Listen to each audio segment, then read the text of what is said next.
تو آج سے 4 روز قبل تھائی لینڈ اور کمبوڈیا کی جنگ لگی۔ یہ لڑائی بارڈر پر کھڑے فوجیوں کی آپس میں جھڑپ سے شروع ہوئی، پھر گولہ بارود اور ہوائی جہازوں کے ذریعے بمباری تک جا پہنچی۔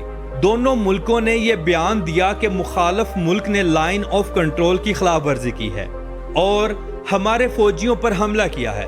اس جنگ میں آج دن تک 35 کے قریب لوگ دونوں ملکوں کے مارے گئے ہیں، 150 سے زائد زخمی ہیں۔ بارڈر کے نزدیک تھائی لینڈ اور کمبوڈیا دونوں ملکوں کے جتنے بھی چھوٹے بڑے گاؤں موجود تھے وہ تمام خالی کروا دیے گئے ہیں۔ اس وقت تک 1,75,000 کے قریب لوگ اپنے گھروں کو چھوڑ کر دوسرے مقامات پر جا چکے ہیں۔ ان دونوں ملکوں کی جنگ کو رکوانے امریکی صدر ڈونلڈ ٹرمپ بڑا کردار ادا کر رہے ہیں۔ ڈونلڈ ٹرمپ کا بیان ہے کہ اگر یہ دونوں ملک جنگ نہیں روکتے تو ان کے ساتھ امریکہ معاہدے نہیں کرے گا۔ خطے میں امن کریں اور جنگ کو روک دیں۔